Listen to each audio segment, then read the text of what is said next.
إن الحمد لله الأكرم الذي خلق الإنسان وكرم وعلمه من البيان ما لم يعلم فسبحان الذي لا يحصى امتنانه باللسان ولا بالقلم نشهد أن لا إله إلا الله وحده لا شريك له ونشهد أن سيدنا وحبيبنا وطبيبنا وطبيب أرواحنا ومولانا محمد عبده ورسوله الذي أرسله بالحق بشيرا ونذيرا وداعيا إلى الله بإذنه وسراجا وقمرا منيرا فقد قال الله تعالى في كلامه المجيد والفرقانه الحميد أعوذ بالله من الشيطان الرجيم بسم الله الرحمن الرحيم وقضى ربك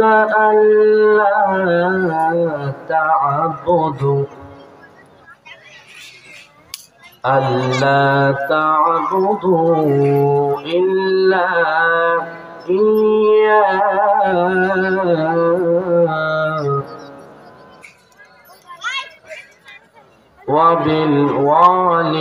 وبالوالدين إحسانا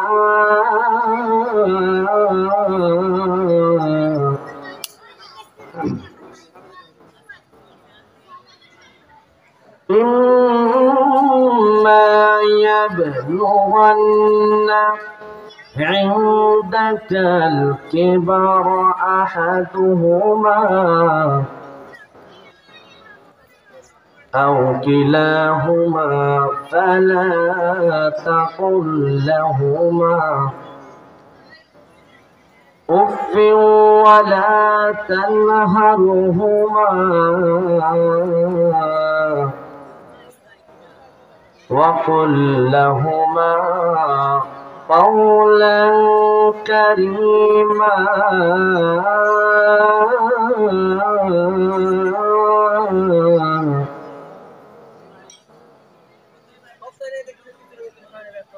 واخفض لهما جناح الذل من الرحمة وقل رب ارحمهما كما ربياني صغيرا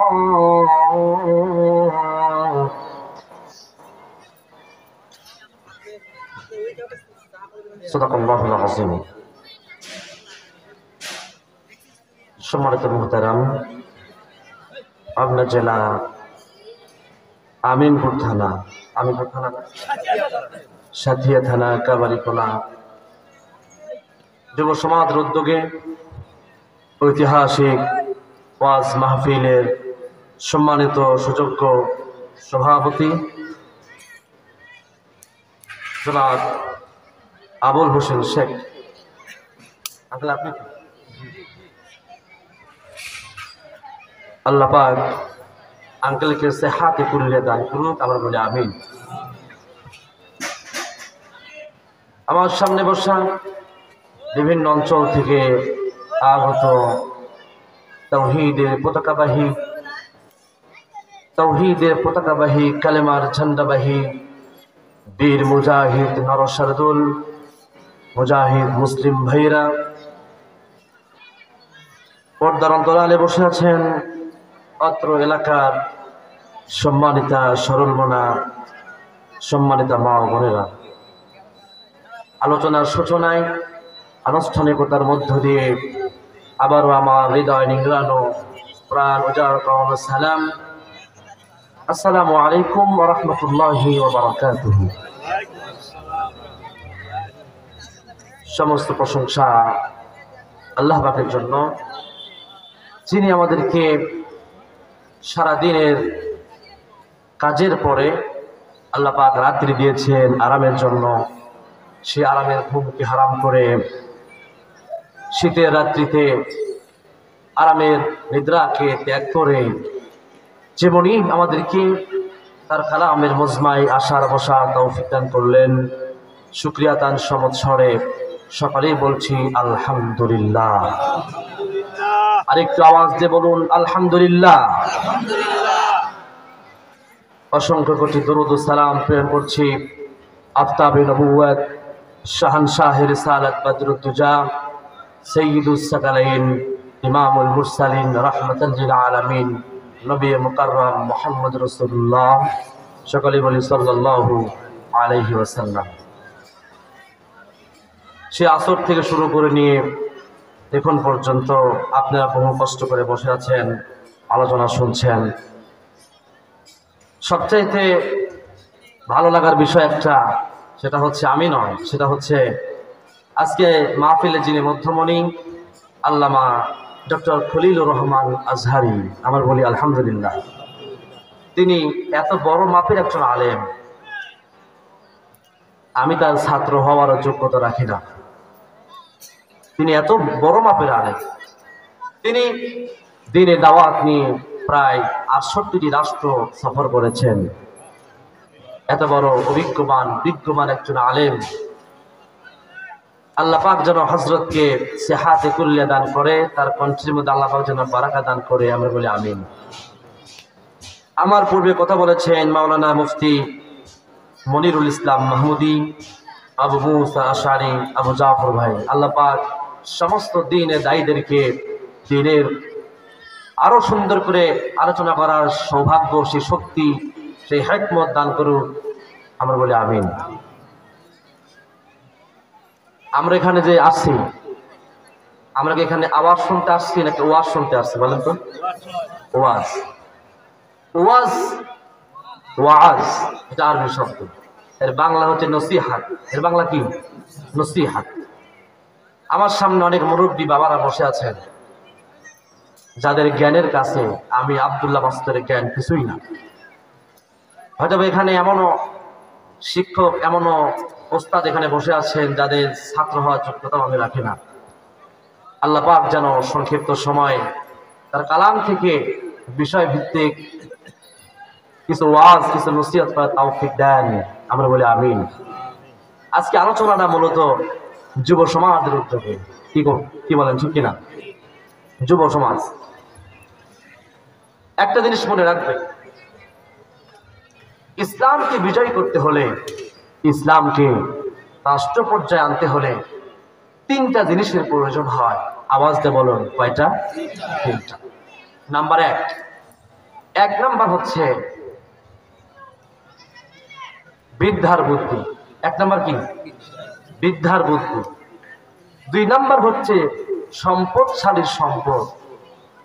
3 number হলো যুবকের শক্তি। সুবহানাল্লাহ। মানে বিদ্যার বুদ্ধি, সম্পদশালী সম্পদ আর যুবকের শক্তি, এই 3টা জিনিস যদি এক হয়ে যায় তাহলে ইসলামের সমাজ কারো পক্ষে দমিয়ে রাখা সম্ভব নয়।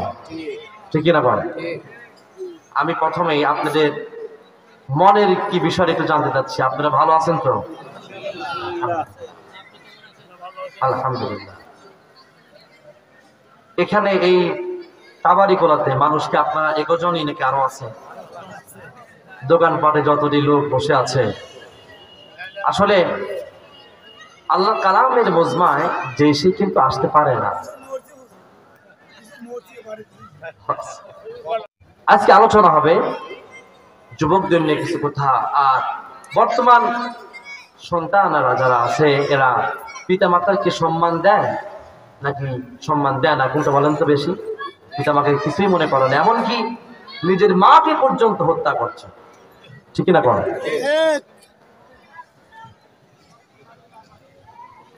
ও মুসলমানেরা, মন দিয়ে শুনুন।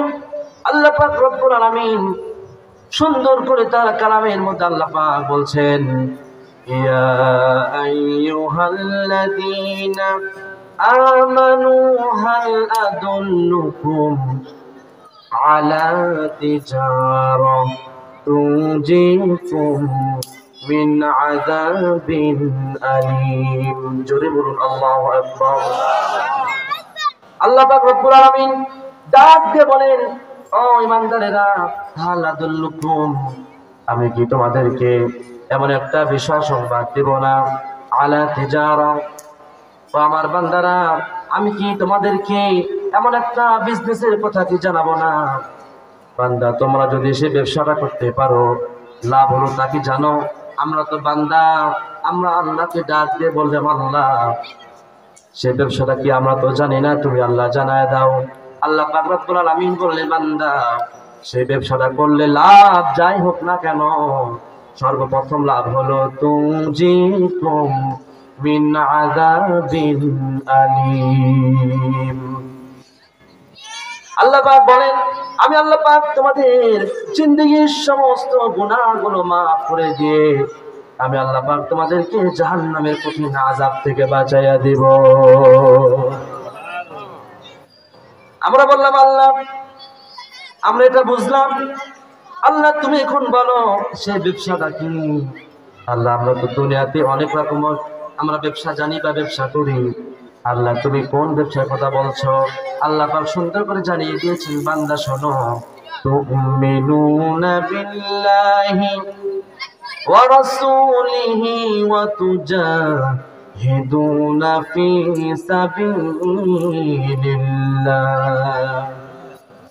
আল্লাহ পাক ডাকতে বলেন, এক নম্বর ব্যবসা হলো তুমিনুনা বিল্লাহি ওয়া রাসূলিহি, আল্লাহর প্রতি আর আমার নবী মুহাম্মদ রাসূলুল্লাহ সাল্লাল্লাহু আলাইহি সাল্লামের প্রতি ঈমান আনয়ন করতে হবে। সুবহানাল্লাহ বলেন। এখন এই এক নম্বর ব্যবসা হচ্ছে ঈমান আনতে হবে আল্লাহর প্রতি, নবীর প্রতি। আমরা কি ঈমানদার না বেঈমান? আওয়াজ দিয়ে বলুন, ঈমানদার না বেঈমান? আল্লাহ পাক এরপরে বলছেন, বান্দা যখনই তুমি ঈমান আনয়ন করবে বান্দা, তখন তোমার উপরে কাজ চলে আসবে। আমি যে কাজ দিয়েছি, আমি যে ব্যবসা দিয়েছি, এই ব্যবসা তোমাকে নিয়মিত করতে হবে। আমরা বললাম, আল্লাহ ঈমান আনার পর সে ব্যবসাটা কি? ঈমান আনলাম, এরপরে আমাদের কাজ কি? আল্লাহ তুমি একটু আমাদেরকে জানায় দাও। আল্লাহ পাক বলছেন, ওয়া ইউকিমুনাস সালাহ, নামাজ কায়েম করতে হবে। সুবহানাল্লাহ। আমরা বললাম, আল্লাহ এত কিছু বাদ দিয়া আপনাকে প্রথমেই নামাজের কথা কেন বললেন? আল্লাহ পাক জানিয়ে দিলেন, ইন্নাস সালাতা তানহা আনিল ফাহশাই ওয়াল মুনকার। আল্লাহ পাক বলেন, বান্দা যে ব্যক্তি ঠিক মতো সময় মতো যে ব্যক্তি নামাজ পড়বে, আল্লাহ পাক বলেন সেই ব্যক্তিকে এই নামাজ সমস্ত খারাপ আর অন্যায় কাজ থেকে নামাজ মানুষকে বাঁচাইয়া দিবে। তার মানে কি? আল্লাহ পাক এই জন্য ঈমান আনার পর পরেই নামাজের কথা বলেছেন, যে নামাজ পড়লে তোমার দ্বারা মদ খাওয়া সম্ভব হবে না। তুমি যখন নামাজ পড়বা তখন তোমার দ্বারা অন্যায়মূলক কাজ করা সম্ভব হবে না।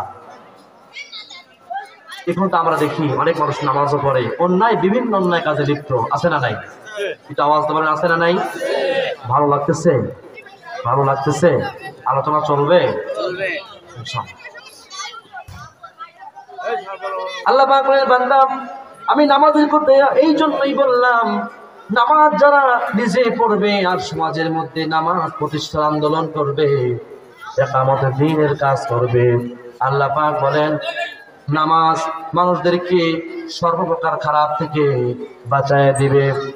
এখন আমরা দেখি অনেক মানুষ নামাজও পড়ে, অন্যায়মূলক কাজের মধ্যে লিপ্ত হয়ে আছে, তাহলে তার নামাজ তো তার খারাপ কাজ থেকে ফেরাচ্ছে না, ঠিক কিনা কোন? তাহলে ওই ব্যক্তি তো নামাজ পড়ছে, ওই ব্যক্তির নামাজ তো তাকে অন্যায় কাজ থেকে ফেরাচ্ছে না। সহজ দেখো, সাবান আর পানি দিয়া আপনি যদি কাপড় ধোন কাপড় পরিষ্কার হবে, কিন্তু সাবান আর পানি দিয়ে আপনি যদি কয়লা ধোন সব হবে? তার মানে বুঝতে হবে নামাজ ঠিক মতো হচ্ছে না। আওয়াজ দিয়ে বলেন ঠিক কিনা? আপনাদের বাচনভঙ্গি দেখে কিন্তু আমার আলোচনা বের হবে। আপনি এটা আমার সঙ্গে হায়ের জায়গাত হা, নায়ের জায়গাত না, যেখানে সুবহানাল্লাহ, যেখানে আলহামদুলিল্লাহ, যাতে করে আমি বুঝতে পারি যে আপনি আমার সাথে আছেন। কি বলেন?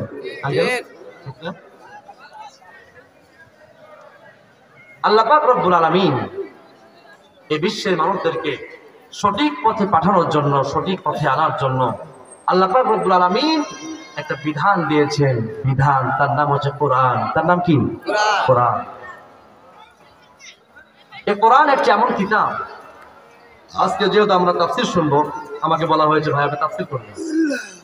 যেহেতু আজকে আমরা তাফসীর শুনবো, তাহলে সর্বপ্রথম আল্লাহ পাকের এই কালাম বিষয় আমাদেরকে জানতে হবে, ঠিক কিনা বলেন?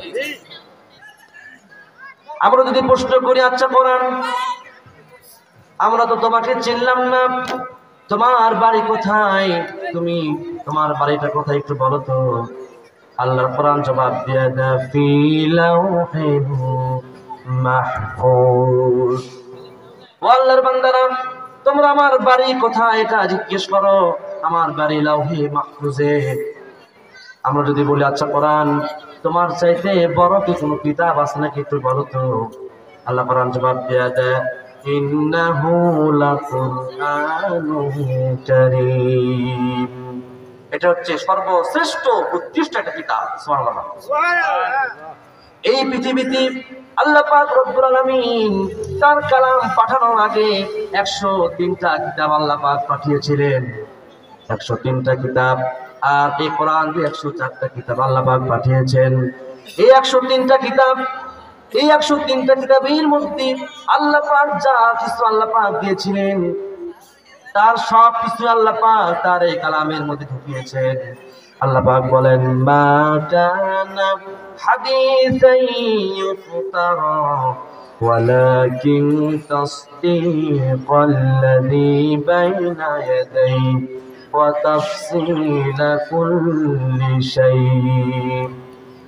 আল্লাহ পাক বলেন ইহা কেমন কিতাব, এই কিতাবের মধ্যে আমি আল্লাহ পাক এর পূর্বে যত কিতাব আমি আল্লাহ পাক পাঠিয়েছিলাম, এই সমস্ত কিতাবকে আমি আল্লাহ পাক আমার কালামের মধ্যে ঢুকিয়েছি। যারা আমার কালামকে পড়বে, অধ্যয়ন করবে, এই সমস্ত বান্দারা যেন প্রতিদিন 103টা কিতাবই পাঠ করলো। জোরে বলুন সুবহানাল্লাহ। প্রিয় ভাইরা আমার, এই কোরআন এমন একটা কিতাব। আমরা যদি আবার প্রশ্ন করি আচ্ছা কোরআন, আমরা যদি তোমাকে পড়বো, তোমার মধ্যে কি কোনো ভুল আছে নাকি? আল্লাহ কোরআন জবাব দিয়ে দেয় যালিকাল কিতাবু লা রাইবা ফীহি। এটা এমন কিতাব যার মধ্যে কোনো সন্দেহ নাই। ভুল তো থাকার দূরের কথা, কোনো সন্দেহ। ইউরোপিয়ান একজন সাহিত্যিকা, এই সাহিত্যিকা ইসলামের চূড়ান্ত দুশ্মন ছিল। এই ইউরোপিয়ান এই সাহিত্যিকা মহিলা, সে এক পর্যায়ে সে ভাবলো আমি দেখি তো আল্লাহ কোরআনে কোনো ভুল আছে না। নাউযুবিল্লাহ বল। আল্লাহ কোরআনকে ভুল ধরার জন্য ওই সাহিত্যিকা মহিলা ওযু করে আল্লাহ কোরআন অধ্যয়ন করা শুরু করে দিল। ওই সাহিত্যিকা বলে আমি যতটা পৃষ্ঠা উল্টাই, আমার মনের মধ্যে যত ঠোক্কা ছিল, যত সন্দেহ ছিল, আস্তে আস্তে সব দূর হতে লাগলো।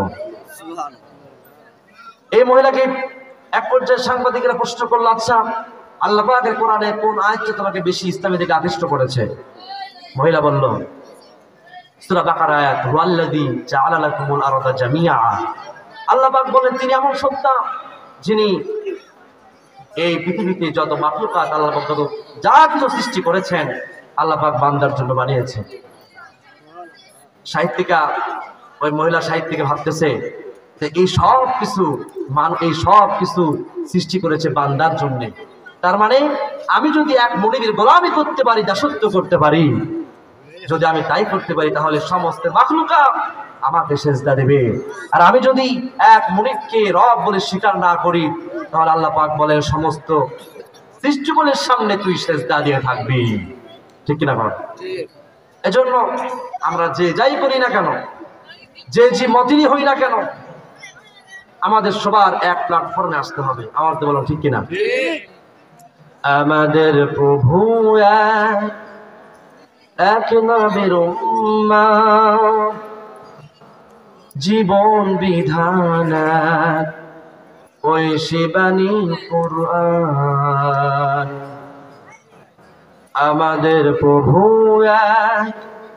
এক নবীর উম্মত, জীবন বিধান ওই শিবানী কুরআন।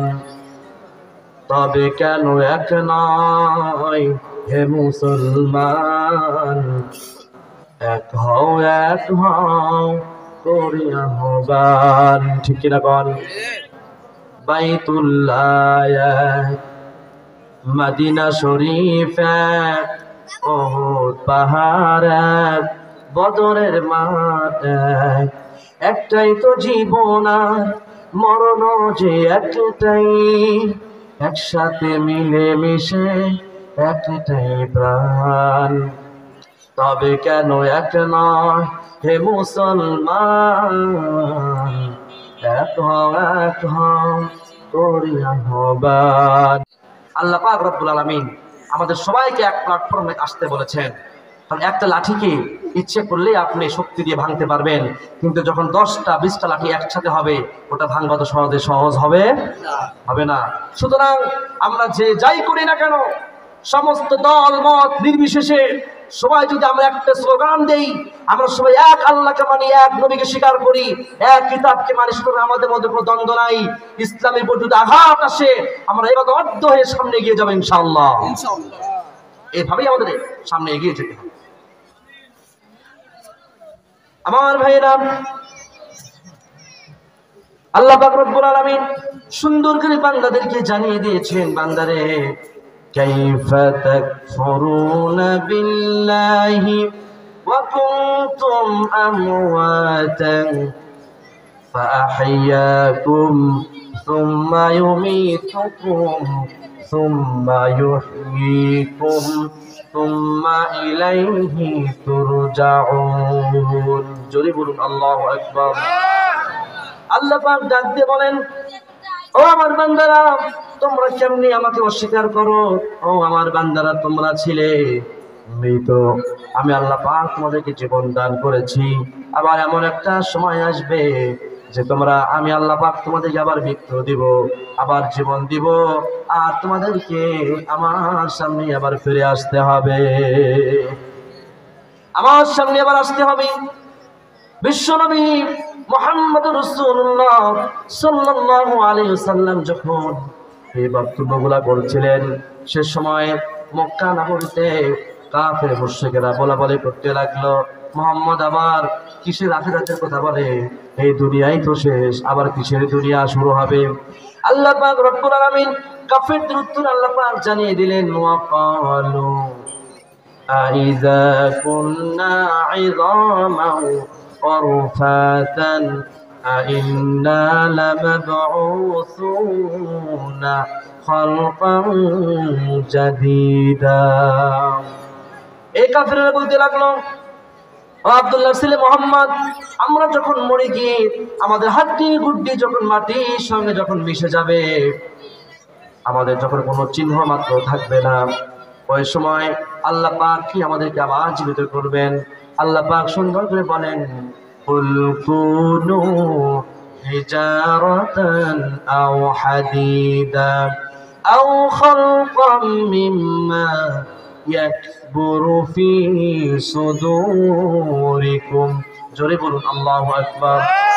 এই মক্কার কাফির বলতে লাগলো, আব্দুল্লাহ ছেলে মুহাম্মদ, তুমি একটু সুন্দর করে বলো তো, আর যখন আমরা মরে যাব, আমাদের হাড্ডি গুড্ডি যখন মাটির সঙ্গে মিশে যাবে, তখন কি আমরা আবার জীবিত হব নাকি? আল্লাহ পাক সুন্দর করে বলেন, বান্দা শুধু হাড্ডি গুড্ডি মিশে তো যাবাই, তোমরা যদি লোহা হয়ে যাও, পাথরও যদি হয়ে যাও, যদি তার চাইতে শক্ত কিছু হয়ে যাও, আল্লাহ পাক রব্বুল আলামিন এই সমস্ত বান্দাদেরকে আল্লাহ পাক আবার জীবন দান করবে, আবার উঠাবে।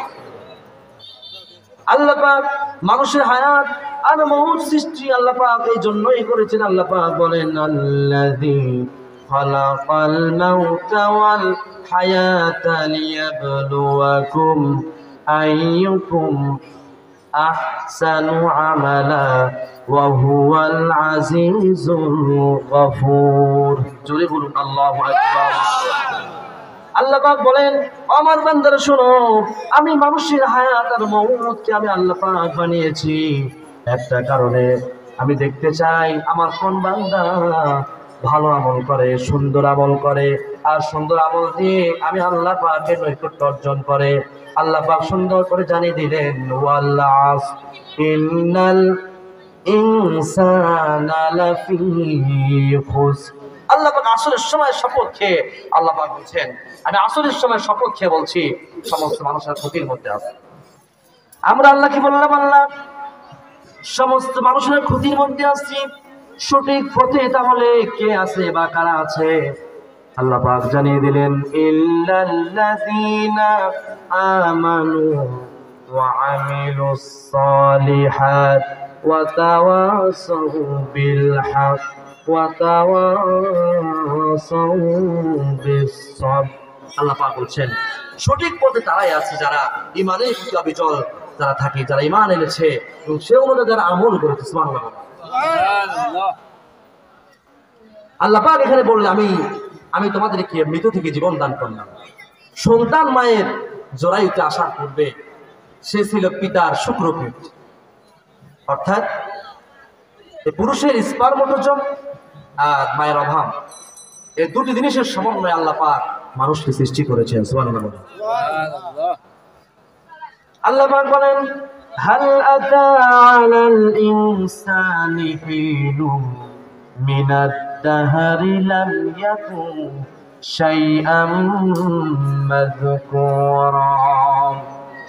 এই মানুষেরা এমন একটা সময় অতিবাহিত করেছে যে সময় তাকে কেউ চিনত না। আমি আব্দুল্লাহ মাসুদ সাইফি নামে কেউ চিনত না, কেউ জানতো না। আল্লামা খলিলুর রহমান আজহারী নামে কেউ চিনত না, কেউ জানতো না। কথা বলেন ঠিক কিনা? আল্লাহ পাক অস্তিত্বহীন থেকে জীবন দান করে অস্তিত্ব দিয়ে আল্লাহ পাক বিশ্বময় নাম ছড়িয়ে দিয়েছেন। এলাকার সবাই চেনেন, এলাকার আশেপাশের সবাই চেনে। আল্লাহ পাক সেজন্য বলছেন, আমি তোমাকে কেউ চিনত না, আমি আল্লাহ পাক তোমাকে জমিনে সৃষ্টি করে দিয়ে আমি তোমার নাম প্রচার করেছি। সুবহানাল্লাহ বলেন। আল্লাহ পাক সুন্দর করে বলেন, বান্দা শোনো, আমি মানুষকে সৃষ্টি করেছি আর সৃষ্টি করেছি ইন্না খালাকনাকুম মিন তুরাব সুম্মা মিন নুতফা। আল্লাহ পাক বলেন, আমি মানুষকে সৃষ্টি করেছি মাটি থেকে। আচ্ছা বলেন তো, আমাদের সৃষ্টি কোথা থেকে? মাটি থেকে আমাদের সৃষ্টি। আল্লাহ পাক বলেন, এই পুরুষের স্পার্মটোজম আর মায়ের অভাব, এই দুটিতে মিলে আমি আল্লাহ পাক তোমাকে বানিয়েছি। আল্লাহ পাক বলেন, সুম্মা খালাকনান নুতফাতা আলাকাতান ফাখালাকনাল আলাকা মুদগা ইযামা ফাকাসাউনাল ইযামা লাহমা। আল্লাহ পাক বলেন, তুমি ছিলে শুক্রকীট, এই শুক্রকীটকে আমি জমার রক্ত বানিয়েছি, আর জমার রক্ত থেকে আমি আল্লাহ পাক তোমাকে গোশতের টুকরা বানালাম। এই গোশতের টুকরা থেকে ফাকাসাউনাল ইযামা লাহমা।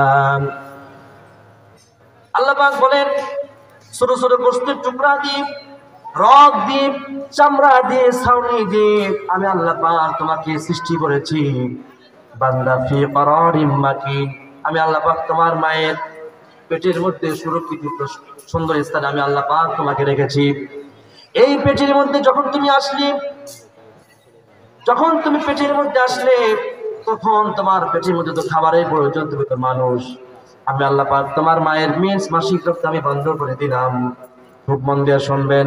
দেখেন মা জাতি কেমন সম্মানী জাতি, আর আমরা মা জাতিকে 5 টাকা একটা চাটনির প্যাকেটের মধ্যে মেয়েদের ছবি দিয়ে আমরা সাপ্লাই দিই। কথা বলেন ঠিক কিনা?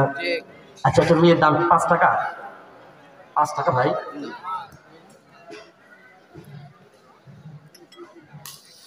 তো মেয়ের দাম তো 5 টাকা না?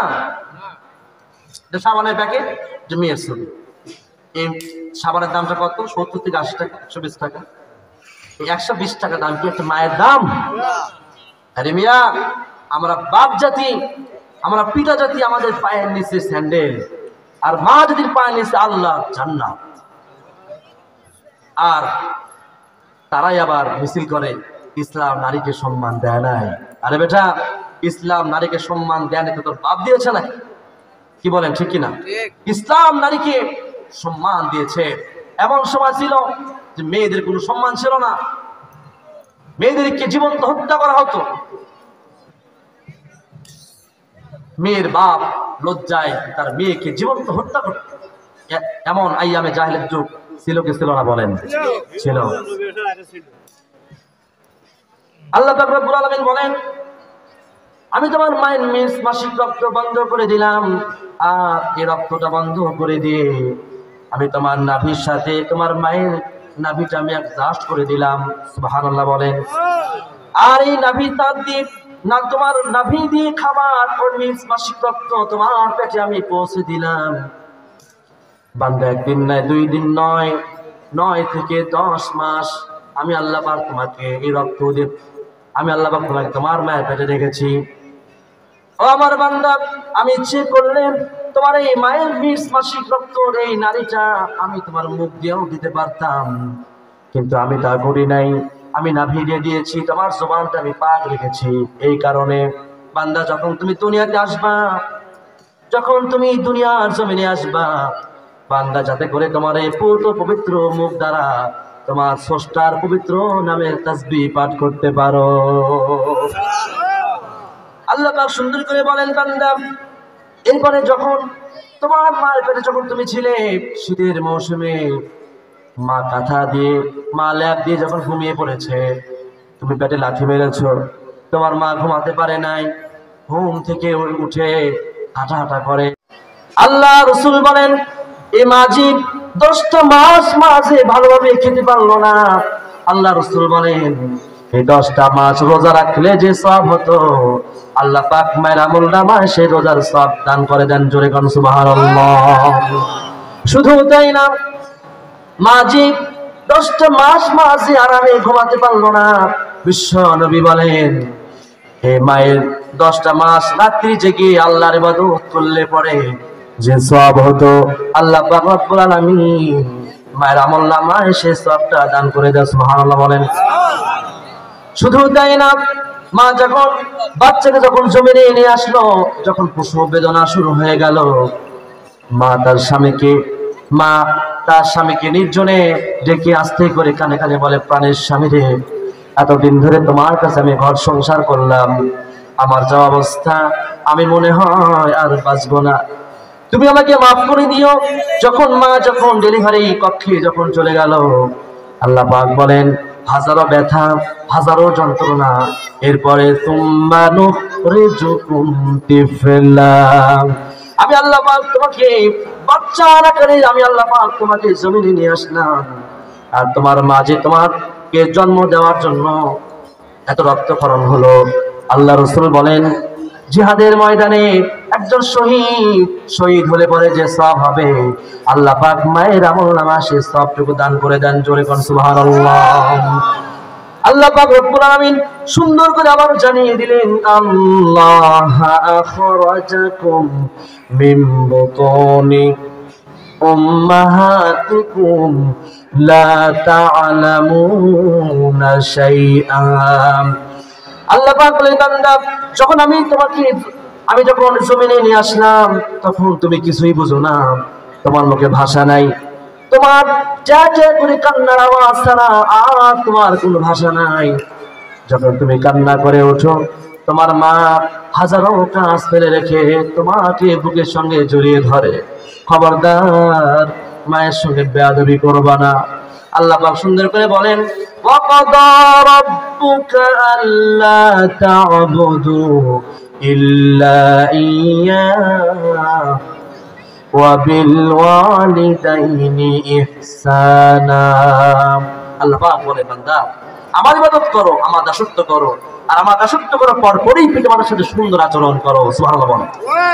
আল্লাহর পরে কে? পিতামাতা। কত বড় মর্যাদা! সুবহানাল্লাহ বলে। কত বড় মর্যাদা! আল্লাহর বান্দারা শোনেন, আল্লাহ পাক বলেন, আল্লাহ পাকের রাসূল বলেন, ও আমার উম্মতেরা, তোমরা যদি তোমাদের ভাগ্যকে সুপ্রসন্ন করতে চাও আমার উম্মতেরা, তাহলে তোমরা তোমাদের পিতামাতার সম্মান করো, তাজিম করো। কারণ পিতামাতাকে সম্মান না করলে, পিতামাতার হক আদায় না করলে একটা রোগ অবশ্যই হবে। সে রোগটা কি জানেন? প্যারালাইসিস। কি বলেন তো? প্যারালাইসিস। যুবক মানুষ, হাত পা অবশ, ঠিক না? খোঁজ নিয়ে দেখেন, আর বাপ মা কষ্ট দিচ্ছে। বাপ মাকে কষ্ট দিলে এক নম্বরে তার হায়াত কমে যাবে, নাম্বার 2 তার রিজিকের মধ্যে বরকত উঠে যাবে, রিজিকে কোনো বরকত থাকবে না। মাসে মাসে ছেলে 50,000 টাকা কামাই করে, প্রতি মাসে বাপ তার হাতে 1,000 টাকাও দেয় না। এমন ছেলে আছে না নাই? মাতা অসুস্থ অবস্থা পড়ে আছে, মাকে একটু টাকাও দেখে না। এই সন্তান অল্প দিনের মধ্যে প্যারালাইসিসে পড়ে থাকবে।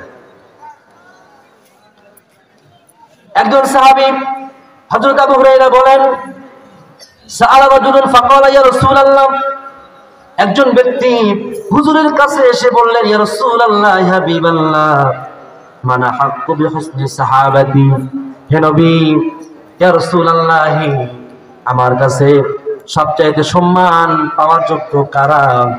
হুজুর বলেন, ক্বালা উম্মুকা, তোমার মা। সাহাবী বললেন, সুম্মা মান, এরপরে কে? আল্লাহ রাসূল বলেন, ক্বালা উম্মুকা, তোমার মা।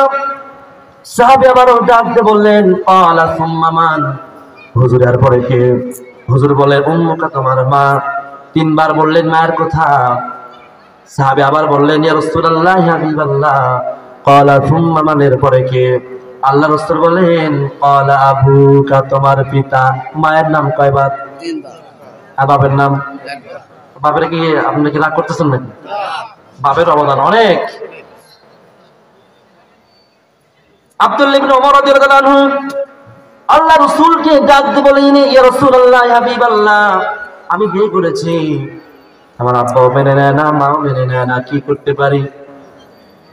আল্লাহ রাসূল বলেন, ও আব্দুল্লাহ, শুনে রাখো, জান্নাতের মধ্যে 2টা দরজা, একটা দরজার নাম আব্বা, আরেকটা দরজার নাম আম্মা। এখন তুমি জান্নাত দরজা খুলতে চাও না বন্ধ করতে চাও? সুবহানাল্লাহ। একজন সাহাবী আল্লাহ রাসূলকে বললেন, আইয়ুল আমালি আহাব্বু ইলাল্লাহি তাআলা, হে আল্লাহর নবী, আল্লাহর কাছে সবচেয়ে পছন্দের আমল কয়টি বা কোনটি? হুজুর বললেন, as-salatu ala waqtiha, সময় মতো নামাজ পড়া। 2 নাম্বার হলো বিররুল ওয়ালিদাইন, পিতা মাতার সাথে সুন্দর আচরণ করা। নামাজ একটা এমন ইবাদত যেটা আপনাকে খারাপ কাজ থেকে ফিরাবে, খারাপ কাজ থেকে বাঁচাবে। সুবহানাল্লাহ বলে। এই নামাজ কায়েম করতে গিয়ে বিশ্ব নবী মুহাম্মদ রাসূলুল্লাহ সাল্লাল্লাহু আলাইহি ওয়াসাল্লাম কত অত্যাচার সহ্য করেছেন, কত নির্যাতন সহ্য করেছেন। বিশ্ব নবীর মৃত্যুর সময় ঘনিয়ে আসলো। আল্লাহর নবী 2 জন সাহাবীর কাঁধের উপরে ভর করে বহু কষ্ট করে মসজিদে নববীতে আসলেন। সমস্ত সাহাবীরা বসা, বিশ্ব নবী মসজিদের মেম্বারে উঠে সমস্ত সাহাবীদের লক্ষ্য করে তিনি বললেন, ও আমার সাহাবীরা শোনো, আল্লাহ পাক রব্বুল আলামিন এই পৃথিবীতে তার এক বান্দাকে পৃথিবী জাগতিক সমস্ত সম্পদ দিতে চেয়েছিলেন, কিন্তু তার সেই বান্দা পৃথিবী জাগতিক সমস্ত সম্পদকে উপেক্ষা করে দিয়ে তার মাহবুদের সঙ্গে সাক্ষাৎ করা বেশি পছন্দনীয় মনে করেছেন। আল্লাহ নবী এই কথা বলে তিনি মিম্বার থেকে নেমে তিনার হুজরার মধ্যে তিনি চলে গেলেন। কোন সাহাবী কিছুই বুঝলো না, কিন্তু জ্ঞান বৃদ্ধ বয় বৃদ্ধ সিদ্দিক আকবর রাদিয়াল্লাহু তাআলা আনহু কাঁদতে কাঁদতে অস্থির হয়ে পড়ছেন। সমস্ত সাহাবীরা কি বলছেন, ভাই আবু বকর, ও ভাই আপনি কাঁদেন কেন? বিশ্ব নবী কাঁদার কি কথা বললেন, আপনি কাঁদেন কেন? আল্লাহ রাসূলের সাহাবী সিদ্দিক আকবর বলছে, ভাই আল্লাহ রাসূল কি বললেন? আল্লাহ পাক রব্বুল আলামিন পৃথিবীর যাবতীয় সমস্ত সম্পদ তার এক বান্দাকে দিতে চেয়েছিলেন, কিন্তু তার সেই বান্দা পৃথিবীর জাগতিক সমস্ত সম্পদকে উপেক্ষা করে তার মাবুদের সঙ্গে সাক্ষাৎটা বেশি পছন্দনীয় মনে করেছেন। তার মানে হলো বিশ্ব নবী দুনিয়া ছেড়ে চলে যাবেন, আমরা নবী থেকে এতিম হয়ে যাব। সমস্ত সাহাবীরা হুজুরের ঘরে যে দরজা আছে সেখানে গিয়ে সালাম দিল, ইয়া রাসূলুল্লাহ হাবিবাল্লাহ, এটা কি সত্য নাকি আপনি নাকি দুনিয়াতে থাকবেন না? আল্লাহ রাসূল বলেন, আমার সাহাবীরা, পৃথিবীতে যত রাসূল আল্লাহ পাক পাঠিয়েছিলেন, যত মানুষ পাঠিয়েছিলেন, অনেকে নাই। যত রাসূল পাঠিয়েছিলেন কেউ নাই। মানুষ জীবন ধারণ যারা আছে, যার জীবন আছে, মৃত্যু অবশ্যই হবে, আমারও মৃত্যু হবে। কিন্তু শুনো, তারাক্তু ফীকুম আমরাইন লান তাদিল্লু মা তামাসসাকতুম বিহিমা। আমার সাহাবীরা, আমি যদি এই দুনিয়া ছেড়ে চলে যাই, তোমাদের দুঃখ বা আফসোস করার কিছুই নাই। বাবা সাহাবীরা শোনো, আমি দুটো জিনিস রেখে যাব, এই দুটা জিনিসকে যারা আঁকড়ে ধরতে পারবে, লান তাদিল্লু মা তামাসসাকতুম বিহিমা, পৃথিবীর কোনো তাগুত শক্তি সেই সমস্ত বান্দা বান্দীদেরকে পথভ্রষ্ট করতে পারবে না। এক নম্বরে কিতাব আল্লাহ, এক নম্বর হচ্ছে আল্লাহর কালাম, আল্লাহ কালাম কোরআন, আর দুই নম্বর হলো সুন্নাত রাসূল, আল্লাহ রাসূলের সুন্নাত। এই দুটো জিনিস কি যদি কোনো বান্দা বান্দি আঁকড়ে ধরতে পারে, মানতে পারে, মেনে নিয়ে চলতে পারে, আল্লাহ রাসূল বলেন, তাহলে সেই বান্দা বান্দিকে পৃথিবীর কোন তাগুত শক্তি তাদেরকে সঠিক পথ থেকে পথভ্রষ্ট করতে পারবে না। সমস্ত সাহাবীরা আজ মসজিদের মধ্যে, মসজিদ থেকে কেউ বের হয় না। অনেক রাত হয়ে গেল, অনেক রাত হয়ে গেল। বিশ্ব নবী হযরত আয়েশাকে ডাকতে বলে, আয়েশা, এখন মসজিদের মধ্যে কি হচ্ছে? আমাদের আয়েশা বলেন, হুজুর, সাহাবীরা আপনাকে না পেয়ে, সাহাবীরা মসজিদ থেকে আসার কেউ বের হয় না। আপনাকে না পেয়ে আমার বাবার ইমামতিতে নামাজ শুরু করে দিয়েছে। নামাজের মধ্যে সাহাবীরা কাঁদতে কাঁদতে অস্থির হয়ে পড়ছে। এর কারণ বিশ্ব নবীজির যায় নামাজে আজ পর্যন্ত কেউ দাঁড়াতে পারে নাই। যেহেতু সিদ্দিক আকবর দাঁড়িয়েছে, তার মানে হলো বিশ্ব নবীজির পিছনে নামাজ পড়া থেকে আমরা মাহরুম হয়ে গেলাম, আমরা মাহরুম হয়ে গেলাম। এবার বিশ্ব নবী বলেন, হে আয়েশা, মসজিদের দিকে দরওয়াজাটা একটু খুলে দাও, নামাজের দৃশ্যটা একটু দেখতে চাই। আম্মা জান আয়েশা বলেন, আমি মসজিদের দিকে দরওয়াজাটা খুলে দিলাম। হুজুর বলেন, আয়েশা, আমার মাথাটা উঁচু করে ধরো, নামাজের দৃশ্যটা একটু আমি দেখতে চাই। আম্মা জান আয়েশা বলেন, আমি হুজুরের মাথাটা উঁচু করে ধরলাম, আমি তাকিয়ে দেখি আল্লাহর নবী নামাজের দিকে তাকায় আছে, আর চোখ দিয়ে পানি ঝরঝর করে জমিনে পড়ছে। আমি ডাক দিয়ে বললাম, হুজুর, নামাজের দৃশ্য দেখে চোখে কেন পানি আসলো? আল্লাহ রাসূল বলেন, আয়েশা, যে নামাজটা দেখতেছো, এই নামাজ কিন্তু এমনি এমনি কায়েম হয় নাই। এই নামাজ কায়েম করতে গিয়া উহুদের ময়দানে আমার দান শহীদ হয়েছে, সাহাবায়ে কেরাম জীবন দিয়েছে।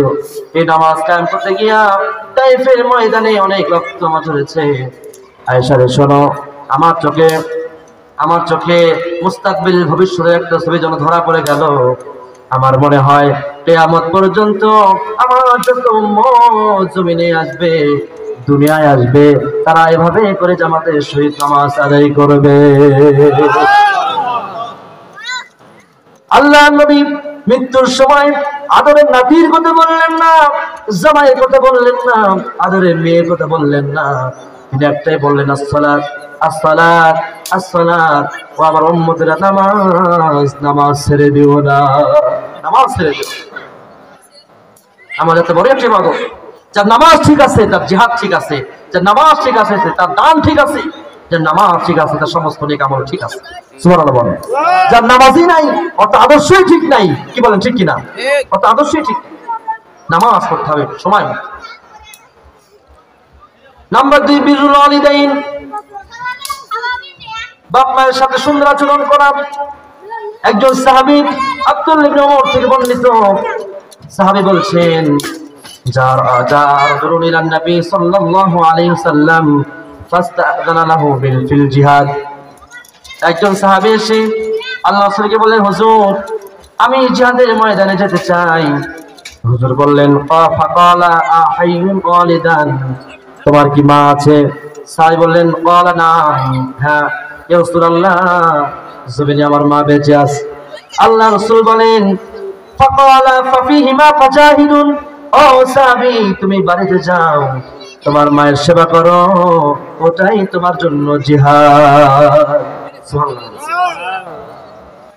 হযরত আবু হুরায়রা বিখ্যাত সাহাবী, হযরত আবু হুরায়রা হুজুরের কাছে আসলেন, এসে কাঁদছেন।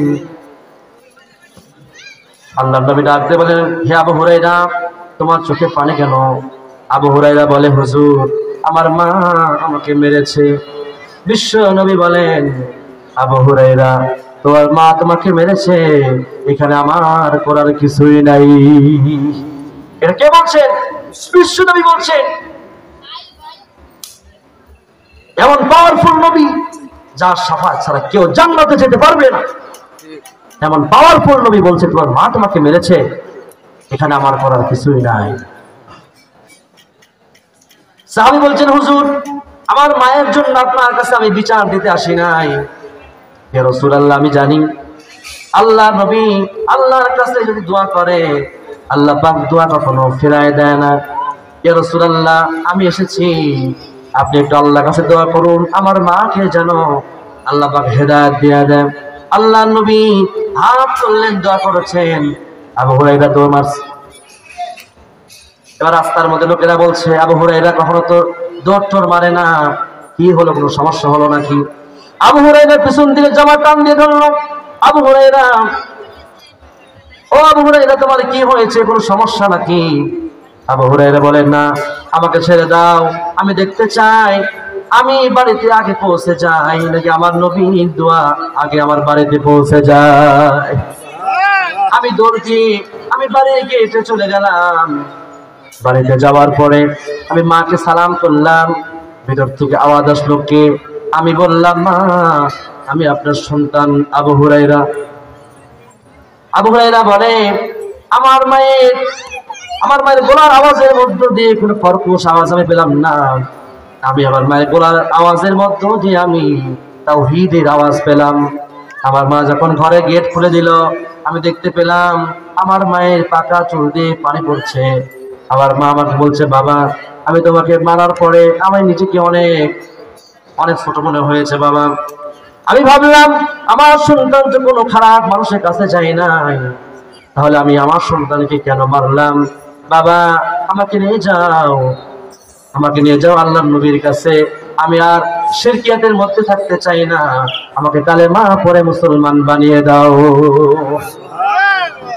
মা মেরেছি, আল্লাহ রাসূল পর্যন্ত বিচার করবে না।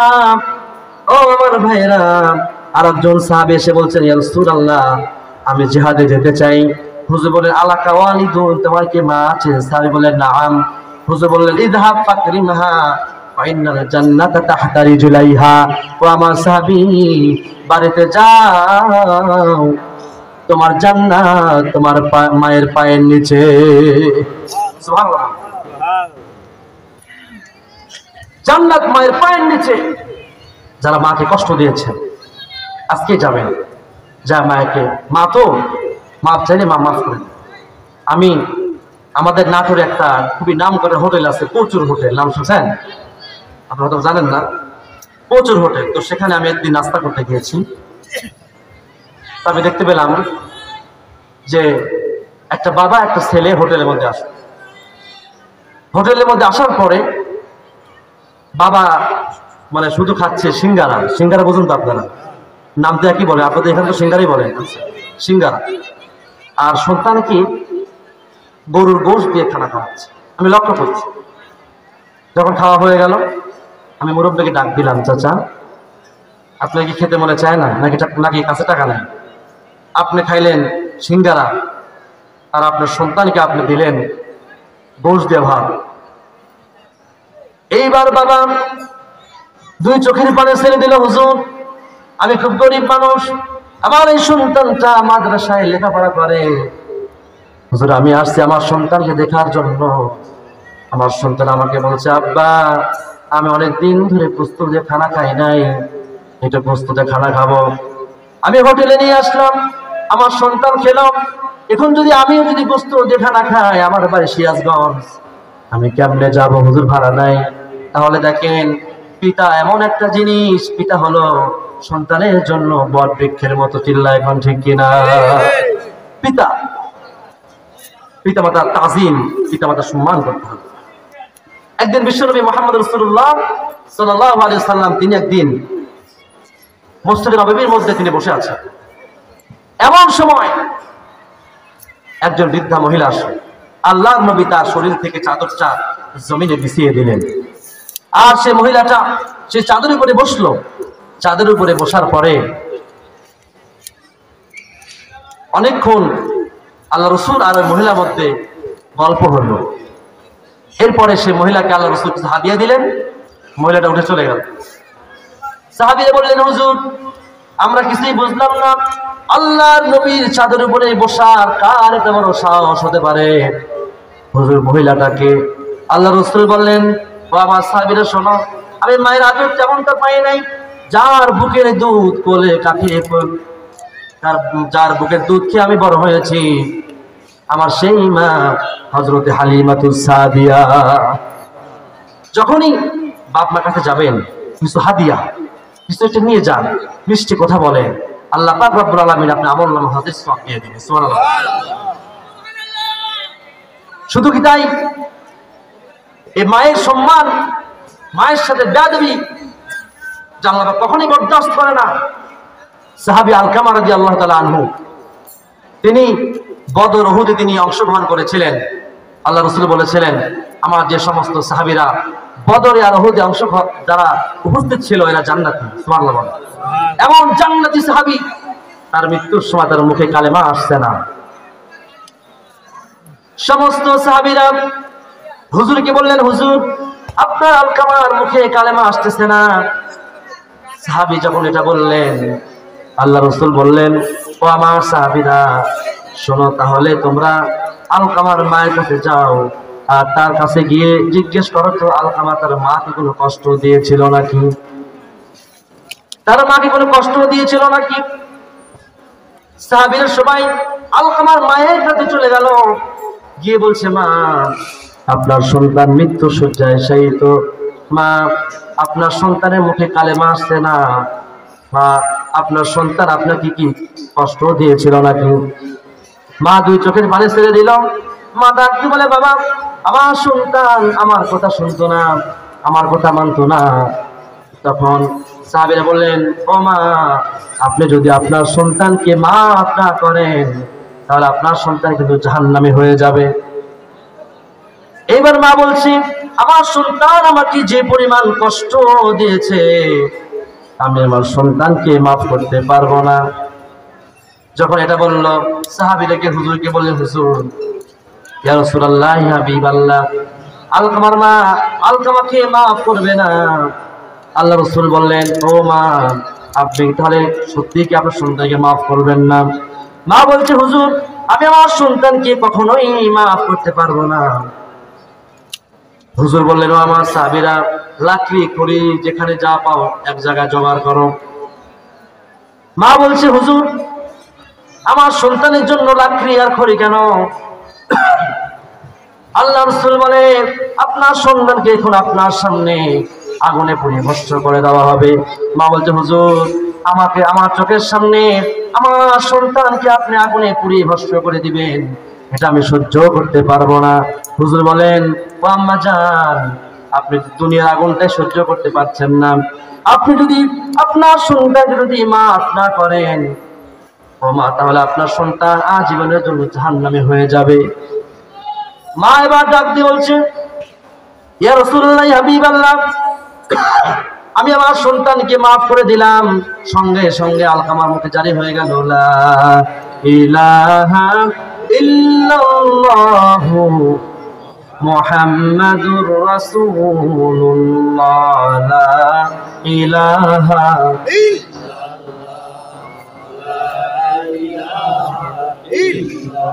লা ইলাহা ইল্লাল্লাহু মুহাম্মাদুর রাসূলুল্লাহ সাল্লাল্লাহু আলাইহি ওয়াসাল্লাম। যুবকদের অবদান সবচেয়ে বেশি। আল্লাহ পাক বলছে, বান্দা ফালা তাকুল লাহুমা উফ, খবরদার এমন কোনো আচরণ করবা না যার দ্বারা তোমার মা উফ শব্দটা পর্যন্ত যেন না করে। সুবহানাল্লাহ। বাপ মার সাথে সুন্দর আচরণ করতে হবে। কিন্তু আমরা বাপ মার সঙ্গে সবসময় প্রায় রূঢ় আচরণ করে থাকি, ঠিক কিনা বল? এটা করা যাবে না। এটা করলে আমাদের নামাজ, আমাদের রোজা, আমাদের দান, আমাদের সাদকা সব বিফল হয়ে যায়। যুবকেরা, যে সমস্ত যুবকেরা আজকে মাহফিলটা করলো, এই মাহফিলটা প্রতি বছর হোক, এটাকে আমরা চাই। যুবকদের অবদান ইসলামের সবচাইতে বেশি না কম? সবচাইতে বেশি। আপনারা বয়স কাছে না করবেন না, আপনারা একসময় যুবক ছিলেন।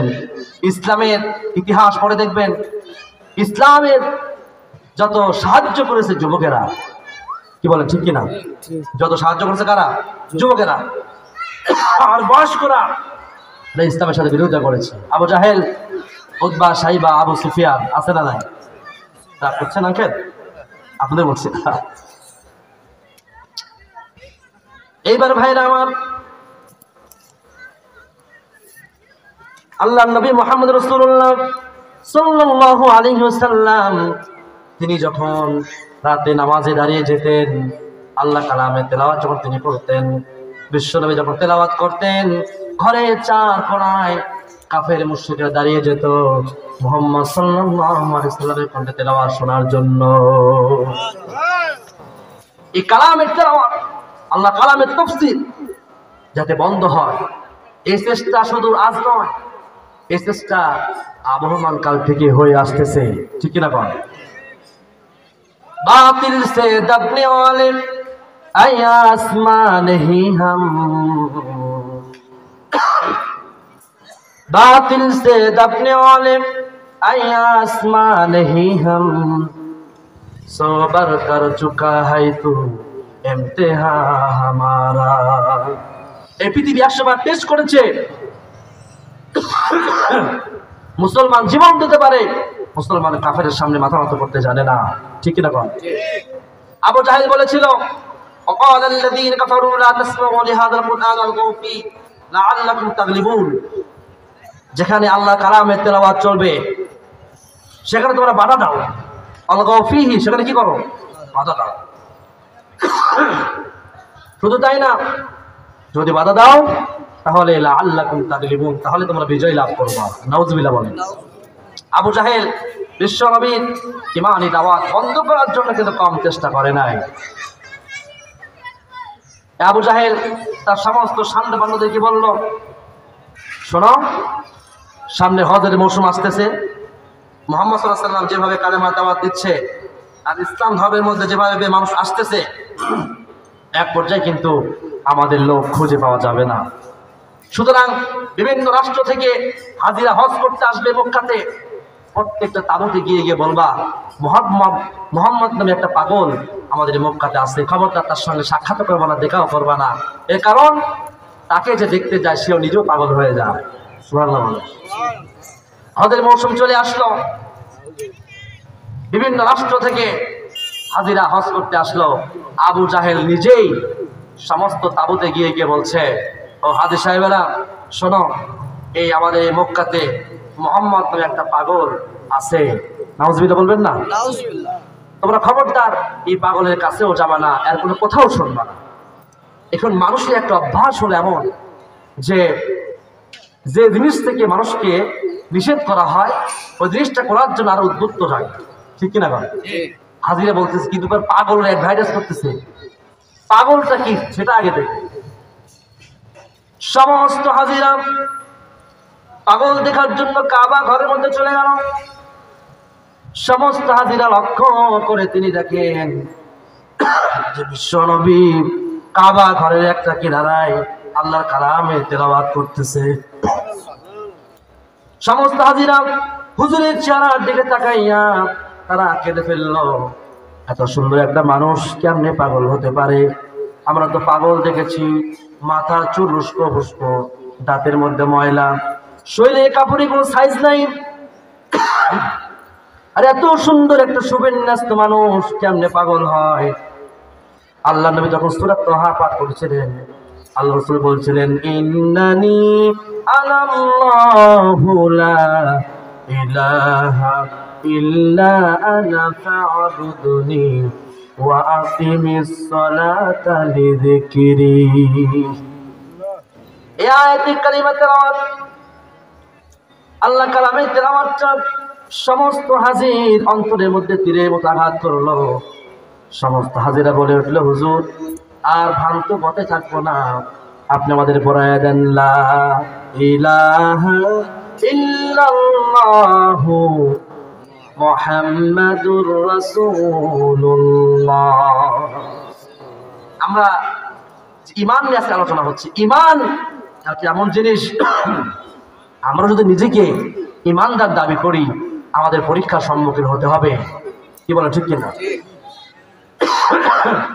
আল্লাহ পাক বলছেন, আহাসিবান নাসু আন ইউতরাকু আন ইয়াকুলু আমান্না ওয়া হুম লা ইফতানুন। মানুষ যারা আছে, শোনো, আহাসিবান নাস, মানুষেরা কি মনে করে, আন ইউতরাকু আন ইয়াকুলু আমান্না, যে তারা ঈমানদার দাবি করবে আর এদেরকে ছেড়ে দেওয়া হবে।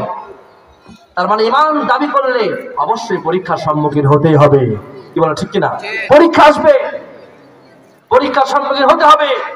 যদি প্রয়োজন হয় ইসলামকে কায়েম করার জন্য, ইসলাম নামের বৃক্ষকে জীবিত করার জন্য, যদি ইসলাম নামের বৃক্ষ করে যদি রক্ত ঢালতে হয়, রক্তই ঢালতে হবে।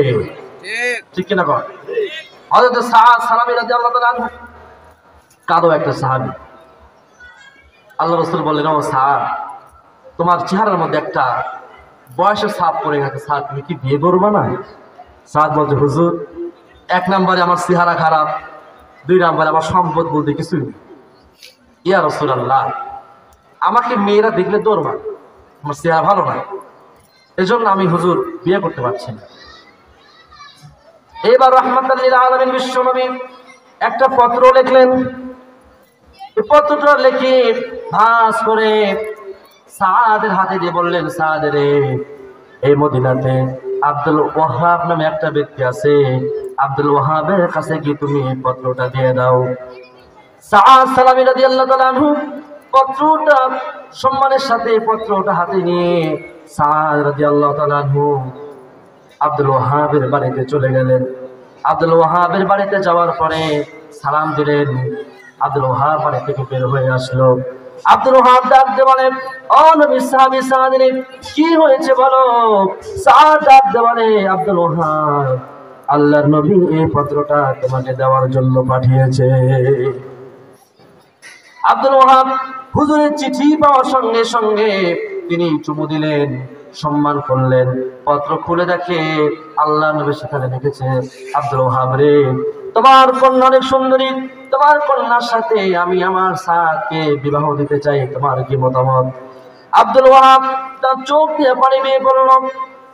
আব্দুল ওয়াহাব ডাকতে বলে, সাদ রে, আমার মেয়ে যদি তোমাকে পছন্দ করে এখানে আমার কোনো আপত্তি নাই, আর আমার মেয়ে যদি পছন্দ না করে তাহলে আমি কিন্তু কিছুই করতে পারবো না। ঘরের মধ্য থেকে আব্দুল ওয়াহাবের কন্যা ডাকতে বলছে, আব্বা, বিশ্ব নবী মুহাম্মদ রাসূলুল্লাহ সাল্লাল্লাহু আলাইহি ওয়াসাল্লাম আমার বিয়ের ঘটকালি করছে, আমি এটা কেমনে প্রত্যাখ্যান করি? আমার আব্বা জান, আমার নবী যে ছেলেকে আমার জন্য পছন্দ করেছে, আমি না দেখাতেই আমি সাদকে পছন্দ করে নিলাম।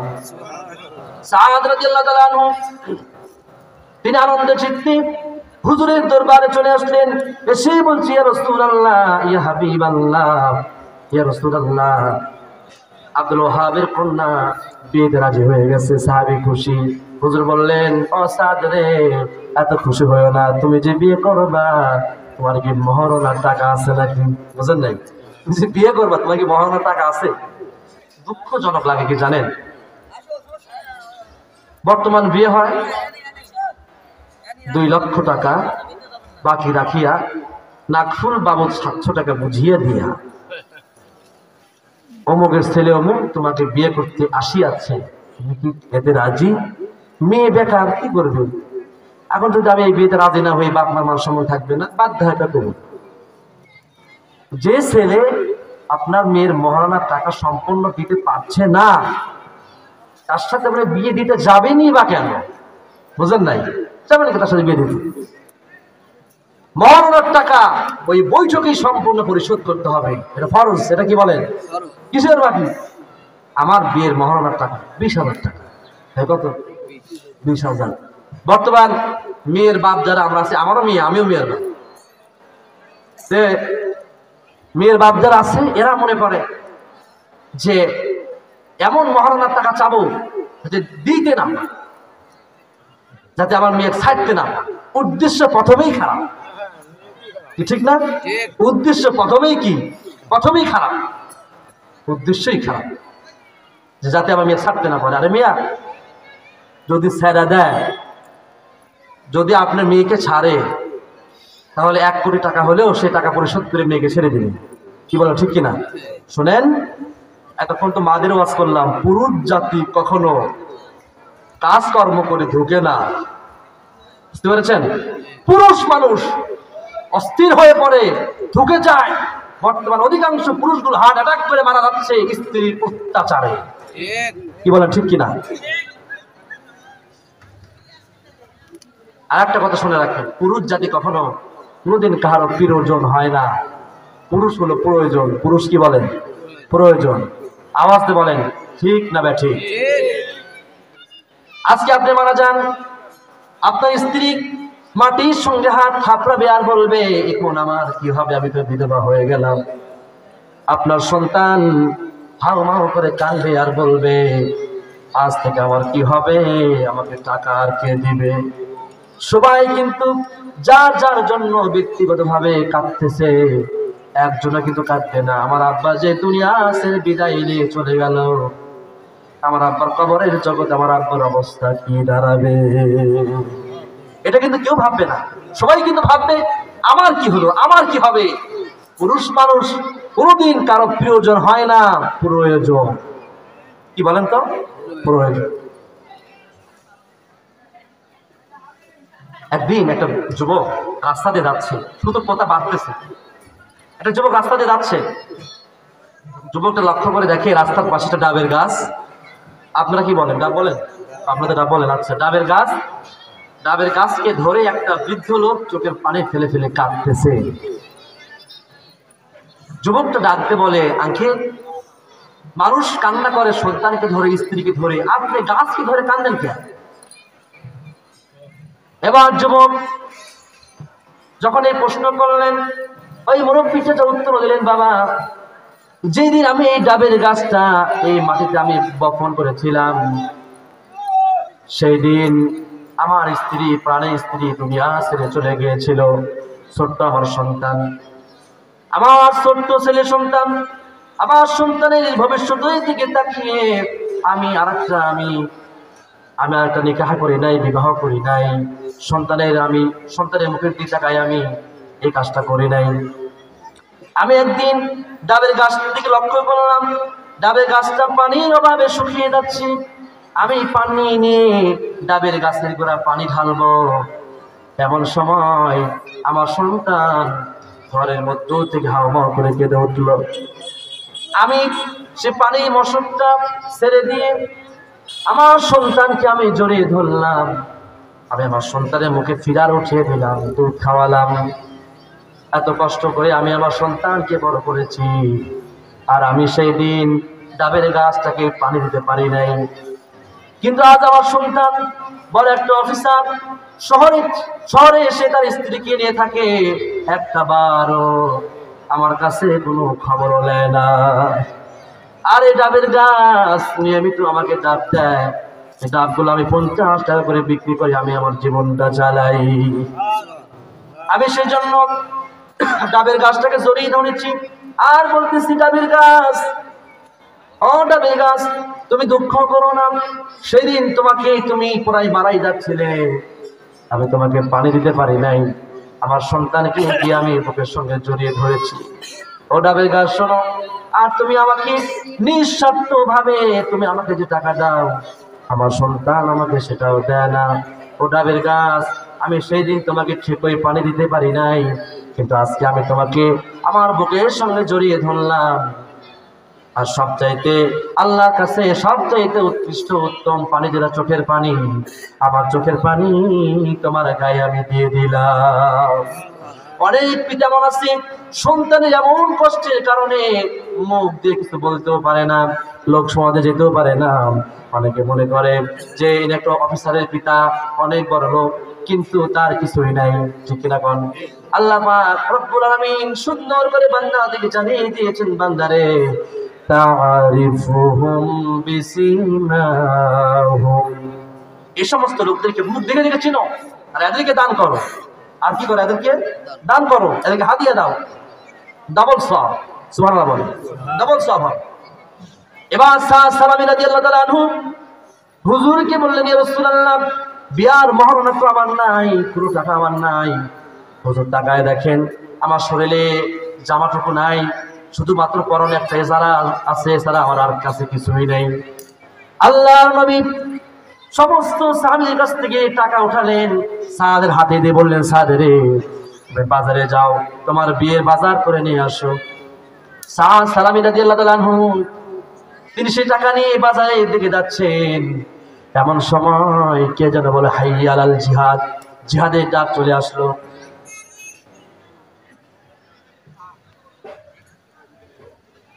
যখন জিহাদের ডাক চলে আসলো, সাদ সালামী রাদিয়াল্লাহু তাআলা আনহু তিনি ভাবতেছেন, এখন যদি আমি আমার বিয়ের জন্য বাজার করি, বিয়ে জীবনে বারবার আসবে, কিন্তু জিহাদের মতো এত সম্মানজনক এত সুন্দর মাঠ আমার জীবনে আর নাও আসতে পারে। সাদ সালামী রাদিয়াল্লাহু তাআলা আনহু বাজারে গেলেন। বাজারে যাওয়ার পর তিনি একটা অস্ত্র কিনলেন, ঢাল কিনলেন, একটা ঘোড়া কিনলেন, জিহাদের ময়দানে ঝাঁপিয়ে পড়লেন। অনেকগুলো কাফেরকে জাহান্নামে পাঠিয়ে দিয়ে তিনি নিজেও শহীদ হয়ে গেলেন। যখন যুদ্ধ শেষ হয়ে গেল, সাহাবীরা গিয়ে বলছে, হুজুর, আপনার সেই সাদ সালামী জিহাদের ময়দানে শহীদ হয়ে গিয়েছে। আল্লাহর নবী ডাক দিয়ে বলে, ও আমার সাহাবীরা, আমার সাদ কোথায়? তার কাছে তোমরা আমাকে নিয়ে চলো। সমস্ত সাহাবীরা হুজুরকে সাদ সালামীর কাছে আনলেন। এনে দেখে সাদের হাত কাটা, দুইটা পা কাটা, শরীর থেকে মাথাটা আলাদা করে দেওয়া। আল্লাহর নবী তার দুই চোখ দিয়া পানি ঝরঝর করে জমিনে পড়ছে। সাদের মাথাটা বিশ্ব নবী তার হাতের উপরে তিনি রাখলেন। আল্লাহর নবী আসমানের দিকে তাকায়, আবার সাদের মুখের দিকে তাকায়। সাহাবীরা লক্ষ্য করে দেখে আল্লাহর নবী আসমানের দিকে তাকাইয়া তিনি মুস্কি মুস্কি হাসে, আবার সাদের দিকে তাকাইয়া তিনি অঝোর ধরে তার চোখ দিয়ে পানি বেয়ে বেয়ে পড়ছে। সাহাবীরা বলছি, ইয়া রাসূলুল্লাহি, ইয়া হাবিবাল্লাহ, আপনি আসমানের দিকে তাকাইয়া আপনি হাসেন, আবার সাদের দিকে তাকাইয়া আপনি কেন কাঁদেন গো নবী? আল্লাহ রাসূল বলে, ও আমার সাহাবীরা, আমি আসমানের দিকে তাকায় দেখছি আমার সাদকে জান্নাতের মধ্যে নেওয়ার জন্য জান্নাতের হুর গিলমানরা টানাটানি করছে, আর আমি সাদের দিকে তাকাইয়ে কাঁদছি। এজন্য আমার সাদ তার দুনিয়াতে সবচাইতে বড় আশাটা আমার সাদের পূর্ণ হলো না। আল্লাহ পাক রব্বুল আলামিন সুন্দর করে বান্দাদেরকে জানিয়ে দিয়েছেন, ওয়া কানা হাক্কান আলাইনা নাসরুল মুমিনিন, ইমানদারদের সাহায্য করা আমি আল্লাহর জন্য ওয়াজিব। আল্লাহু আকবার বলে। আমরা শুধু মনে করি খাওয়া শেষে মিষ্টি খাওয়া সুন্নাত, আমরা এই খাওয়া শেষে মিষ্টি না বলে, কে ভাই কিছু নাই, কি কিছু নাই, তার মানে কি মিষ্টি খাবে, এই সুন্নত কিছু নাই, সুন্নত আদায় করতে হয়, বা সুন্নত আদায় না করলে হয়, ঠিক না? সুন্নত নয় শুধু দাওয়াতেরই মেহমান, সুন্নত নয় শুধু খাওয়া শেষে মধুপান, আরো কিছু সুন্নাত আছে তুমি জানো কি? জানলেও জীবনে কখনো তা মানো কি? আদম ঠিক কিনা? সুন্নাত নয় শুধু দাওয়াতেরই মেহমান, সুন্নাত নয় শুধু খাওয়া শেষে মধুপান, আরো কিছু সুন্নাত আছে তুমি জানো কি? জানলেও জীবনে কখনো তা মানো কি? নারে তাকবীর। এই সুন্নত জিহাদের ময়দানে এই কাঁটাযুক্ত কষ্টের সুন্নত, এটাই যারা ঠিক মতো আদায় করবে তারাই প্রকৃত ঈমানদার। আওয়াজ দেবেন ঠিক কিনা? সাহাবী খাব্বাব রাদিয়াল্লাহু তাআলা আনহু আল্লাহর নবীর কাছে গেলেন। এমন সময় বিশ্ব নবী মুহাম্মদ রাসূলুল্লাহ সাল্লাল্লাহু আলাইহি ওয়াসাল্লাম তিনি কাবা শরীফের ছায়ায় আরাম করছিলেন। সাহাবী খাব্বাবকে বলছেন, ইয়া রাসূলুল্লাহ, ইয়া হাবিবাল্লাহ, আলা তাস্তাগফিরু লানা, আলা তাদউ লানা। হে নবী, আর কত অত্যাচার সহ্য করব, আর কত নির্যাতন সহ্য করব? ইয়া রাসূলুল্লাহ, আমরা আর অত্যাচার সহ্য করতে পারছি না। আল্লাহ নবী সাহাবী খাব্বাবের এই কথা শুনে হুজুর উঠে বসলেন, আর সাহাবী খাব্বাবের দিকে তাকিয়ে বলছেন, ও সাহাবী খাব্বাব শোনো, আমাদের পূর্বে এই জমিনে যারা দ্বীনের দাওয়াত নিয়ে যারা এসেছিল, সে সমস্ত রাষ্ট্রীয় শক্তি, সেই সমস্ত সমাজ শক্তি, সেই সময়ের সমাজ শক্তি, রাষ্ট্রীয় শক্তি, সেই সমস্ত দ্বীনের দায়ীদেরকে ধরতো, আর ফায়াহফারু লাহু ফিল আরদ, সে সমস্ত দ্বীনের দায়ীদের জন্য গর্ত খনন করা হতো। এরপরে ফায়ুজআলু ফিহা, এরপরে সে সমস্ত দ্বীনের দায়ীদেরকে গর্তের মধ্যে কোমর পর্যন্ত ঘিরে দেওয়া হতো। শুধু তাই না, সুম্মা ইউতাবিল মানশাব, এরপরে একটা কোরআন আনা হতো, ফাইদাউ আলা রাসিহি, এরপরে সেই কোরআনটা তার মাথার উপরে রাখা হতো, ফায়জালু নিসফাইন, এরপরে সে কোরআন চালাইয়া জীবিত মানুষটাকে ছেড়ে দ্বিখণ্ডিত করে ফেলা হতো। ও সাহাবী খাব্বাব শোনো, মা ইয়াসুদ্দুহু যালিকা আন দীনি, এত অত্যাচার আর এত কষ্ট দেওয়ার পরেও সে সময় রাষ্ট্রীয় শক্তি আর সমাজ শক্তি সেই সমস্ত দ্বীনের দায়ীদেরকে এক চুল পরিমাণও দিন থেকে সরাই দিতে পারে নাই। আল্লাহি লা ইউতাম্মান্নাল্লাহ হাযাল আমরা হাত্তা ইয়াসিরার রাকিবু ইলা সানা হাযার মাউত। ও সাহাবী খাব্বাব শোনো, আল্লাহর নামে শপথ করে বলছি, ইয়ামেনের রাজধানী সানা থেকে নিয়ে হাজার মাউত পর্যন্ত লোকেরা যাতায়াত করবে, দিনেও যাবে রাতেও যাবে। শুধু তাই না, গভীর রজনীতি সুন্দরী মহিলা রাস্তা দিয়ে যাতায়াত করবে, একজন তাকাও দেখবে না, ডিস্টার্ব করা তো দূরের কথা, এ পর্যন্ত দূরের কথা, তাকাও দেখবে না। একটাই কারণ, লা ইয়াখাফু ইল্লাল্লাহ, তাদের মনের মধ্যে আল্লাহ পাকের ভয় ছাড়া আর কারো ভয় থাকবে না। ওয়ালাকিন্নাকুম তাস্তাজিলুন, অপেক্ষা করো, এমন একটা সুন্দর সমাজ এদের কায়েম হবে যেদিন চুরি থাকবে না, ডাকাতি থাকবে না, ছিনতাই থাকবে না, খুন খারাপি থাকবে না, কিছুই থাকবে না। মানুষ রাত্রে দরজা খুলে ঘুমাবার সুযোগ পাবে, চুরি বন্ধ হবে, ডাকাতি বন্ধ হবে, যারা যোগ্যবান শিক্ষিত এরা চাকরি পেয়ে যাবে, অযোগ্যরা চাকরি থেকে বরখাস্ত হবে, চুরি বন্ধ হবে, ডাকাতি বন্ধ হবে, খুন খারাপি বন্ধ হবে, সুন্দর সমাজ এদের কায়েম হবে। অপেক্ষা করো, সুন্দর সমাজ কায়েম হবে। ফাইন্না হিজবাল্লাহি হুমুল গালিবুন, আল্লাহর দল বিজয় হবেই ইনশাআল্লাহ। বলি ইনশাআল্লাহ, ইনশাআল্লাহ বলেন, আল্লাহর দল বিজয় হবেই ইনশাআল্লাহ। আমার নবী যখন তিনি মদিনার সম্রাট হলেন, যখন তিনি মদিনার বাদশা, তিনি আর নিজের ঘরে খাবার নাই, এতিম বিধবার ঘরে ঘরে গিয়ে বলছে, ও এতিম, ও বিধবা, তোমাদের যদি ঘরে যদি বাজার না থাকে আমাকে বলো, আমি হাত থেকে বাজার করে নিয়ে আনবো। সুবহানাল্লাহ বলো। কি রাষ্ট্রপ্রধান। আরেকটা কথা মনে পড়ে গেল, রোম সাম্রাজ্যের রাষ্ট্রদূত, রোমের বাদশা রাষ্ট্রদূতকে বলছে, গিয়ে দেখো তো অর্ধ জাহানের খলিফা হযরত ওমর, তার সিংহাসনটা কেমন, একটু তো দেখে আসো তো। রোম সাম্রাজ্যের এই রাষ্ট্রদূত মদিনা আসলেন। মদিনায় আসার পরে তিনি লক্ষ্য করলেন যে সাহাবীরা গিয়ে প্রশ্ন করলেন, ও সাহাবীরা, এখানে তোমাদের বাদশা কোথায়? আইনা মালিকুকুম, তোমাদের বাদশা কোথায়? সাহাবীরা বললেন, আমাদের বাদশা হয় না, আমাদের আমির হয়। তখন বলে, আচ্ছা আমিরটাই কোথায়? এ উমর কোথায়? বলতেছে, উমরের উট হারায় গেছে, উট খুঁজতে গেছে। সুবহানাল্লাহ বলেন। রাষ্ট্রদূত ভাবতেছে, হাইরে আল্লাহ, আমার দেশের বাদশা সে কেমন ভাবে থাকে, আর অর্ধ জাহানের খলিফা ওমর ইবনে খাত্তাব তিনি উট হারায় গেছে, নিজেই উট খুঁজতে গেছে। তিনি সাইয়েদনা ওমরকে খুঁজতেছে, তিনি খুঁজতে খুঁজতে তিনি এক পর্যায়ে তিনি দেখেন যে মরুভূমির মধ্যে একটা গাছের সাথে একটা উটকে বাঁধা, আর এই গাছের নিচে একটা ইটার উপরে বড় লম্বা একটা মানুষ টান হয়ে শুয়ে ঘুমাচ্ছে। সুবহানাল্লাহ। রাষ্ট্রদূত গিয়ে বলছে, ওমর, আমি তোমাকে দেখে আমার জীবনটা পরিবর্তন হয়ে গেল। হে ওমর, আমার দেশের বাচ্চা রাত্রে ঘুমাতে পারে না, ঘুমের ওষুধ খায়, তারপর সে ঘুমাতে পারে না। এ তো পুলিশ, কোবরা, আর্মি, বিডিআর দিয়ে, পাহারাদার দিয়ে, আমরা সেনা দিয়ে, তারপরেও তার মনের থেকে ভয় যায় না যে কোন সময় যেন তার প্রাণ পাখিটা উড়ে চলে যায়। আর তুমি এত বড় অর্ধ জাহানের খলিফা বাদশা, অর্ধ পৃথিবীর বাদশা তুমি, আর তুমি এখানে তুমি মাথার তলে ইট দিয়ে ঘুমাচ্ছ। ওমর, অবশ্যই তুমি তোমার দেশের মানুষের হক আদায় করো। সাথে এত লোক যাবে কেন? সাথে বেশি গার্ড থাকা মানে এটাই হচ্ছে সম্পদ মায়ের রাখা।